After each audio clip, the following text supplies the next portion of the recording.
Solo Leveling season first episode 11। तो episode की starting होती है और हमें जिन्वो दिखाया जाता है जिसके पास नोटिफिकेशन आई होती है जॉब चेंज क्वेस्ट की। और जिसके बाद जो जिन्वो रहता है वो उस नोटिफिकेशन को एक्सेप्ट कर एक गेट के अंदर चला जाता है जहाँ पर उसे एक आदमी दिखता है जो कि एक आर्मर के अंदर होता है। और फिर दूसरी तरफ हमें जिनो और उसके फादर का सीन दिखाया जाता है जो कि डिनर कर रहे होते हैं और साथ ही वहाँ पर जिनो का बड़ा भैया भी आता है। और जिसके बाद दूसरी तरफ हमें दोबारा जिन्वो का सीन दिखाया जाता है जहाँ पर जो जिन्वो रहता है उसके पास एक और नोटिफिकेशन आती है जहाँ पर उसे पता चलता है वो उस डेंजन में अपनी फुल रिकवरी का यूज नहीं कर सकता है। जिसके बाद वो उस नोटिफिकेशन को देखकर अपने वेपन्स निकाल लेता है फाइट के लिए। और जिसके बाद जो जिन्वो रहता है वो उससे फाइट करने लगता है उस आर्मर वाले नाइट से। और थोड़ी देर बाद वो उसे भी वहां पर डिफीट कर देता है। जिसके बाद वो देखता है उसके जैसे बहुत सारे नाइट्स वहां पर और आ जाते हैं जिन्हों से फाइट करने के लिए। और दूसरी तरफ हमें दोबारा जिनो और उसके बड़े भाई का सीन दिखाया जाता है जहाँ पर जो उनके फादर रहते हैं वो जिनो के बड़े भाई यानी जुनसोंग से कह रहे होते हैं कि उसे अभी तक कोई एस रैंक हंटर नहीं मिला अपनी गिल्ड के लिए। जहाँ पर वो कह रहे होते हैं कि हाँ पर वो अब यूरोपियन और मिड ईस्ट से कुछ हंटर्स को बुलाने वाला है अपनी गिल्ड के लिए। जहाँ पर जिनो कहने लगता है तो दूसरी कंट्री से यहाँ पर हंटर आएंगे।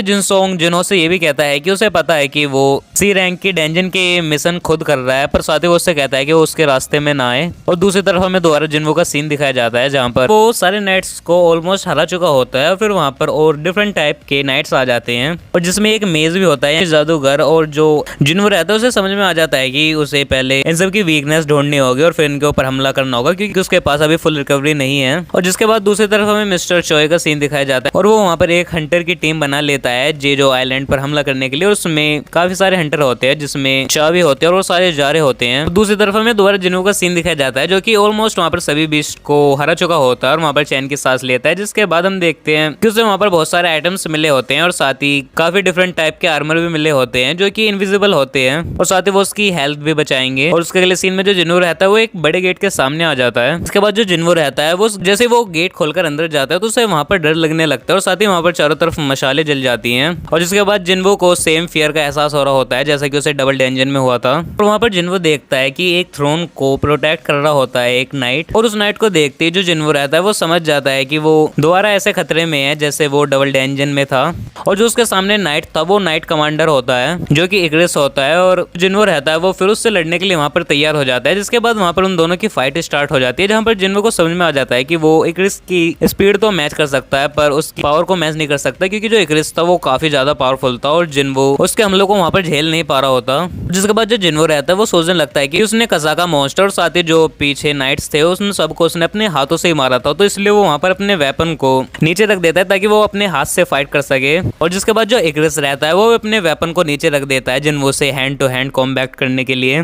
और दूसरी तरफ हमें हंटर एसोसिएशन का सीन दिखाया जाता है जहाँ पर हम हेड को देखते हैं जो कि लेट नाइट काम कर रहे होते हैं और उनसे मिस्टर चोई बात कर रहा होता है ताकि वो अपने इस वाले मिशन को जेजो आइलैंड पे जो उनका तीसरा मिशन है उसे सक्सेसफुल कर सके। और दूसरी तरफ हमें दोबारा जिन्वो का सीन दिखाया जाता है जहाँ पर जो इग्रिस रहता है वो वहाँ पर जिन्वो को बुरी तरीके से मार रहा होता है। और जिसके बाद जिन्वो को समझ में आ जाता है कि वो अपनी पावर से इसे नहीं हरा सकता। जिसके बाद वो अपनी स्पीड को दुगना कर उसके चारों तरफ भगने लगता है पर फिर भी उसका फायदा नहीं हो रहा होता है इग्रिस के ऊपर। बस जिन्वो उसके करीब ही पहुंच पा रहा होता है उस पर हमला नहीं कर पा रहा होता है। और जिसके कुछ देर बाद जो जिन्वो रहता है वो इग्रिस के गर्दन पर हमला करता है जिसकी वजह से जो इग्रिस रहता है वो थोड़ा वीक हो जाता है पर फिर वो जिन्वो को और बुरी तरीके से मारने लगता है और उसे एक तरफ फेंक देता है। जिसके बाद जिन्वो वहां पर रखे थ्रोन के ऊपर जाकर गिरता है और जो इग्रिस रहता है वो अपनी स्वॉर्ड को ले आता है जिन्वो को मारने के लिए। और जैसे ही वो जिन्वो के ऊपर हमला करता है वहां पर जिन्वो उसके हमले को रोक कर कहता है कि मैंने अभी हार नहीं मानी है। और जिसके बाद जो जिन्वो रहता है वो फिर दोबारा अपने डैगर को निकालकर उसके ऊपर हमला करने लगता है उसके डिफरेंट पार्ट्स पर और उसका काफी ब्लड निकाल देता है। जिसके बाद जो इग्रिस रहता है वो जिन्वो का डैगर लेकर उसे मारने के लिए आगे बढ़ता है पर जो जिन्वो रहता है वो अपने दूसरे डैगर की हेल्प से वहां पर उसे डॉज कर उस पर कंटिन्यूअस अटैक करने लगता है। और फाइनली जो जिन्वो रहता है वहां पर इग्रिस को हरा देता है और चैन की सांस लेता है वहां पर। और जिसके बाद हम देखते हैं जो जिन्वो है उसे 4 चीजें मिली होती हैं जिसमें एस रैंक के कुछ आर्मर्स भी होते हैं। और जिसके बाद जिन्वो को वहां पर एक टेलीपोर्टेशन स्टोन भी मिला होता है जिसे देखकर जिन्वो वहां पर सोचने लगता है कि अभी तक शायद जॉब चेंज क्वेस्ट कंप्लीट नहीं हुई है। और जिसके बाद जिन्वो इसके बारे में सोच रहा होता है और तभी पीछे से नोटिफिकेशन आती है कि